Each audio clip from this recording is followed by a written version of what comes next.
ओम शांति। आपका प्रश्न है, आपकी जॉब के लिए प्रश्न है कि आपने नई जॉब ज्वाइन की, लेकिन वो जो हेड ऑफ द डिपार्टमेंट है वो आपको काम नहीं दे रहा, लेकिन अभी थोड़ा थोड़ा देता है, लेकिन जो काम लेना है वो नहीं देता है। तो बाकी कंप्यूटर वगैरह हमें अभी तो दे दिया है योग के प्रयोग से। तो और मैं वही कर रही हूँ जो आपने सकाश देने की बात कही है। तो ये जो जनरल मैनेजर है उसके बारे में आपने कहा कि उसने कहा वो जो देता है वो लेते रहो, धीरज रखो। और जनरल मैनेजर भी नया है और सब उससे खुश नहीं है।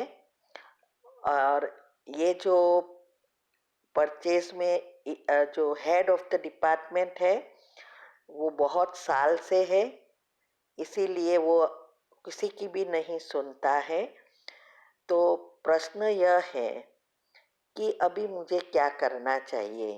क्या वो काम दे उतना ही लेना चाहिए, या डायरेक्टर से या जिसने लगवाया उनसे मैं बात करूं?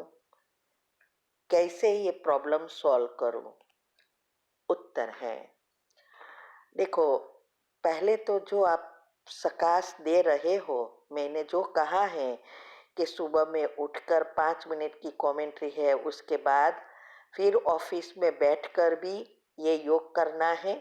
पहले 2-3 मिनट सबको सकाश देनी है, और इस आत्मा जो आपके मेन इंचार्ज है उसको खास देना है, और उससे उसको संकल्प से परिवर्तन करने का प्रयत्न करो, क्योंकि वो जो भी कर रहा है वो आपके साथ के हिसाब किताब है।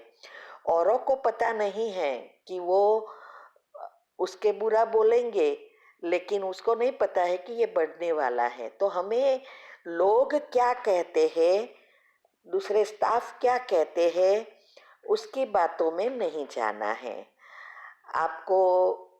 जब तक जनरल मैनेजर या डायरेक्टर कुछ ना कहे तब तक हमें सकाश से काम लेना है, क्योंकि परमात्मा ने हमें सभी प्रॉब्लम की चाबी दे दी है योग। और उसमें तो वो आप बहुत अच्छी रीति कर रहे हो, जैसा बताते हैं वैसा करते हो। तो अभी इस आत्मा के साथ आपका ही बहुत हिसाब किताब भी है, लेकिन इतना नहीं होता जितना हमारे नजदीक के परिवार वाले के होते हैं। तो इस आत्मा को स्पेशल अभी सुबह में क्षमा की कमेंट्री करो, और इस आत्मा को क्षमा करो, क्षमा लो, और उसको दुआएं भी दो। और अंत में ये कमेंट्री के बाद अंत में ये सोचो, ये आत्मा बहुत अच्छी है, बहुत समझदार है, हमें हर कार्य में अभी सहयोग देती है, सारा काम हमें देना शुरू कर दिया है, और उसको भी मेरा काम बहुत पसंद आया। उसको लगा कि ये मुझे टेंशन दूर करेगी, तो अभी वो ही दे रहा है, और वो भी मेरे काम से बहुत खुश है। ऐसा जो आपको तकलीफ आती है और जो चाहिए वो सोचना शुरू करो। और अभी सकाश में सबसे ज़्यादा ध्यान इस आत्मा पर दो। ऑफिस में भी जब भी आपके पास काम नहीं है तो आप उसको ही सकाश देना शुरू करो, वो काम देगा, ये हमारा अनुभव है। हम ऐसे ही सामान्य अकाउंट क्लार्क से अकाउंटेंट, फाइनेंशियल कंट्रोलर और उससे जनरल मैनेजर बने तो बहुत कुछ ऐसे प्रॉब्लम आए, लेकिन ये सकाश से ही हम बने। और ये प्रॉब्लम जैसे ये हम आगे बढ़ते हैं प्रॉब्लम बहुत होगा। जब तक हमें डायरेक्टर कुछ नहीं कहते तब तक हम सेफ है। तो जनरल मैनेजर भी आपको कह रहा है और डायरेक्टर भी कह रहा है, तो आपको घबराने की ज़रूरत नहीं है। हाँ, वो आपको आके वार्निंग दे तब आप उसको कह सकते हैं कि ये प्रॉब्लम है। बाकी आपको सैलरी मिलेगी और आपको जो काम देता है वो सिखाता है, वो सीखते जाओ। डेटा एंट्री जो देता है वो लेते जाओ, उसका मन जीतेंगे, धीरे धीरे वो काम देगा। वैसे भी आपको उसका काम तो नहीं लेना है, आपको उसका असिस्टेंट बनना है। तो आप ऐसे सकाश देना शुरू करेंगे तो जरूर जरूर जरूर इस जॉब में आप परमानेंट हो जाएंगे। आपका काम सबको अच्छा लगेगा। सारा खेल हमारे विचारों का ही है। तो बस आप शुभ भावना देते जाओ। बात रही जनरल मैनेजर की, तो देखो, जो भी बड़ी पोस्ट वाले होते हैं, जो जनरल मैनेजर है, उसके नीचे सभी स्टाफ के भी हेड्स होते हैं। जैसे ये परचेस डिपार्टमेंट, सेल्स डिपार्टमेंट, सब डिपार्टमेंट्स होते हैं। और वो सब ऐसा ही सोचते हैं कि ये कुछ नहीं करता, वो तो हमारे से रिपोर्ट लेके फॉरवर्ड करता है, इसीलिए सब खुश नहीं होंगे।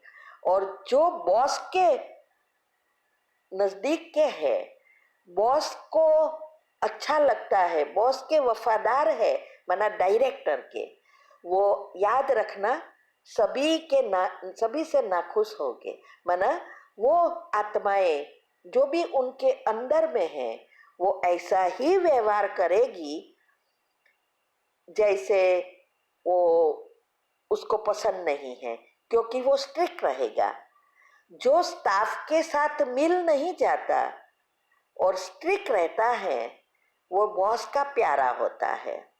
और जो आत्मा स्टाफ की प्यारी हो जाती है, उसके साथ मिलजुल जाती है, उसका कहना करना शुरू होती है, नेगेटिव सोचना शुरू कर देती है। जैसे जीएम के लिए सब बुरा बोलते हैं, तो हम भी अगर बुरा बोलना शुरू करेंगे तो वो हमें हमें सब हमें पसंद करेंगे और हम जीएम और डायरेक्टर से नीचे गिर जाएंगे। इसीलिए हमें युक्ति युक्त योग युक्त रहना है। न तो नीचे वाले स्टाफ या को स्टाफ से हमें ऐसा कोई बिहेवियर नहीं करना है कि जैसे हम सपोर्ट नहीं दे रहे हैं। लेकिन याद रहे, हमें हमेशा सपोर्ट हमारे उच्च है उनको ही देना है, चाहे वो किसी का भी प्यारा ना हो। क्योंकि जो सबके प्यारे हैं वो हेड के प्यारे नहीं होते, और जो हेड के प्यारे हैं वो सबके प्यारे नहीं। तो हमें घबराना नहीं है। जब हमारे हाथ में मूल थल है, जीएम और डायरेक्टर, तो दूसरे सबकी बात छोड़ो। शायद ऐसा भी हो सकता है कि ये जो परचेस डिपार्टमेंट वाला बिग हेडेड हो गया है और उसकी वजह से ये दूसरे जनरल मैनेजर वगैरह होंगे, वो उससे काम नहीं ले सके या उससे मिल गए हो, इसीलिए जनरल मैनेजर को चेंज किया हो। और जनरल मैनेजर को डायरेक्टर ने कहा होगा कि क्या करना है, कैसे करना है। इसीलिए अभी आपके पास गोल है, पहले छोटे से काम शुरू करो और अपने धीरे धीरे पॉजिटिव संकल्प देकर, सकाश देकर, उस आत्मा से हिसाब किताब चुकतो कर और जो चाहिए वो सोच कर उस आत्मा से धीरे धीरे काम लो और आप ही हेड बन जाएगी। ये हमारा वादा है। मेरी मेरी छोटी बेटी की बात करती हूँ। जब वो यूएसए में ट्रांसफ़र हुई तो उसे तुरंत जॉब, एजुकेशन लंदन का अलग होता है, यहाँ का अलग होता है, तो इतनी जल्दी अच्छी पोस्ट नहीं मिलती। तो हमने कहा कि आपको जो पोस्ट मिले वो एक साइड पे ले लो। अभी 2 जगह से उसका इंटरव्यू आया, 2 में से पास हो गई।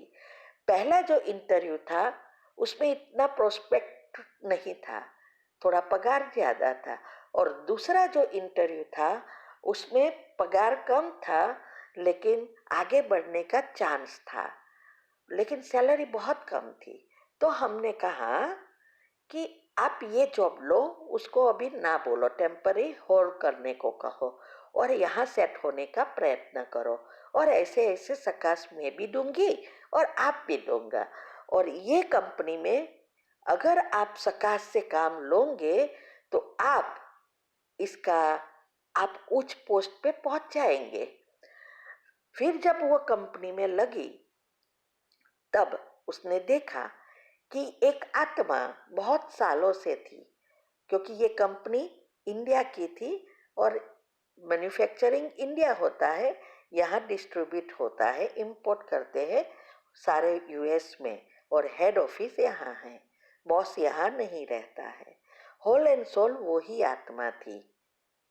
तो उससे उसकी बहुत टक्कर हुई, लेकिन जब हमने उसकी बातें सुनी तो हमें लगा कि ये प्रॉब्लम है और ये आत्मा की जगह यही आएगी, और उसको वो चाहे तो वो उसकी जगह ले सकती है, मना काम लेती जाएगी। तो पहले वो काम नहीं देती थी, लेकिन हमने उसको जैसे सकाश देने का शुरू किया, उसका मन जीता, ये सब करती गई करती गई करती गई, आज वो डायरेक्टर बन गई। और वो आत्मा भी वैसे भी उसकी उम्र हो गई थी, इसीलिए बहुत सालों से कंपनी में थी, बिग हेडेड हो गई थी। वैसे बहुत अच्छी थी थोड़ी, लेकिन अभिमान तो आ जाता है ना पोस्ट का। तो आप सोचो, सिर्फ एक सामान्य क्लार्क में परमानेंट भी नहीं थी, वीकली सैलरी देते थे, आवरली। आज वो परमानेंट है, डायरेक्टर है, और सैलरी का तो पूछो ही नहीं कितनी हो गई। तो हमें अभी छोटे से युक्ति से काम लेना है। ये योग का प्रयोग जो है ना, वो सबसे बड़ी चाबी है, क्योंकि लॉ ऑफ अट्रैक्शन कहो, सबकॉन्शियस माइंड की बातें कहो, ये सबकॉन्शियस माइंड के नियम कहो, साइंस वाले ने अभी बताया, लेकिन बाबा ने माना परमात्मा ने हमें सब कुछ सिंपल भाषा में बता दिया है, और मूल चाबी दे दी है कि कैसे मन को पॉजिटिव बनाकर अपने संकल्प पर काबू लेकर हम हर एक चीज में, चाहे बीमारी हो, चाहे प्रॉब्लम हो, चाहे सफलता हो, चाहे कोई स्थूल चीजें चाहिए, कुछ भी चाहिए, हम प्राप्त कर सकते हैं। और मेरे साथ तो हजारों योग के प्रयोग है और लाखों को मैंने सिखवाया है। तो ये बाबा का बहुत बड़ा सीक्रेट हमारे द्वारा रिलीज हो रहा है, सारी चाबियां दे रहा है। बाकी हमारे तो ये कहाँ इतनी बुद्धि थी, लेकिन उसने हमें सब कुछ सिखाया और सेवा के लायक बनाया, और अनेकों को फायदा करता है। लेकिन शर्त यही है, उनका बनकर उनकी बातों को अच्छी रीति समझकर उसका उपयोग करना वो हमारे हाथ में है, पुरुषार्थ करना हमारे हाथ में है। और आप तो बाबा की बहुत अच्छी बच्ची हो, तो कभी भी आपकी असफलता हो ही नहीं सकती। ठीक है। ओम शांति।